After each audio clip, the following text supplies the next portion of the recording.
Mr. Prime Minister, the governor of the central bank, Arjun Mahendran, on the 23rd of March, speaking to me exclusively when I was covering the story, said that he takes responsibility for not informing primary dealers regarding the latest treasury bond issue, which you said had increased to 10 billion.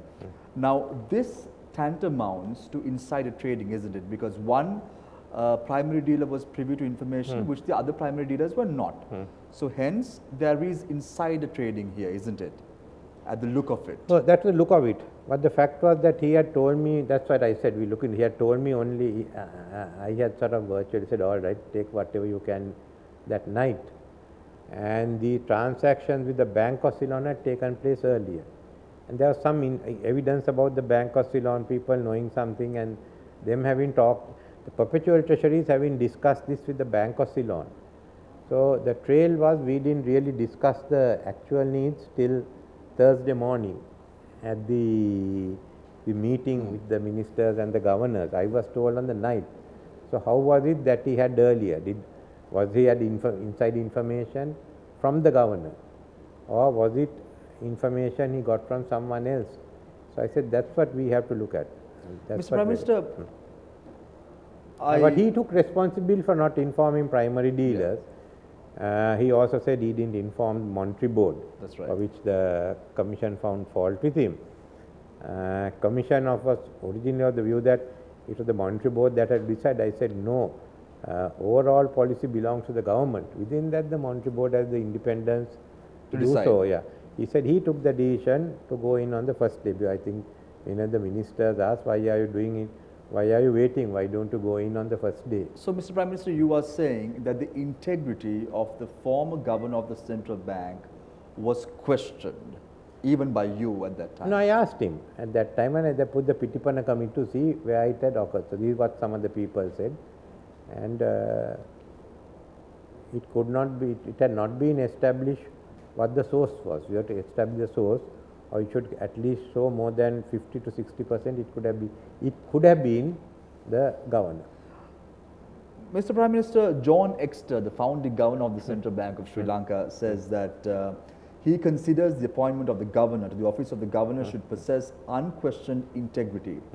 Integrity was questioned. Why did you continue with protecting the former governor of the Central Bank? I told him, if there is anything against you, he said, I want to resign. I said, if there is anything against you, you should resign. He said, yes, I'd like to go out honorably. I can always find another job. That was all. I had nothing more. And it had been unfortunate practice where, you know, that company had the governor's sister on the board, and we cut it. Then there were the instances of people retiring and joining from the central bank and joining the boards of banks. So this whole thing was in the process of being cleaned up.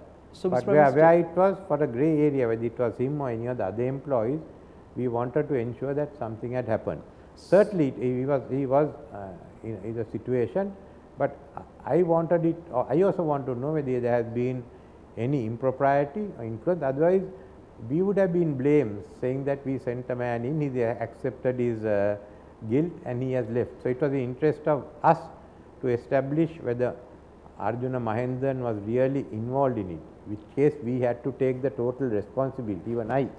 But certainly when he left, it was not with the intention of... He even changed his name to Arjun Alexander, according to Interpol. No, he has just told some people no, that he was not. And I asked someone in Singapore, he said, no, he's still known as... he said, that's false, it couldn't have been Interpol, this thing, but he is in touch. I know he's in touch with this thing. I asked some of the Singaporeans, people I know there, has Arjuna changed his name? He said no. And then he has informed some of the people whom he knows that, look, I have not changed my name, I have nothing wrong with my name. Mr. Prime Minister, talking about economic recovery best is to ask him what he has done, but I think there is no evidence there of him having changed. I am convinced that he didn't change his name.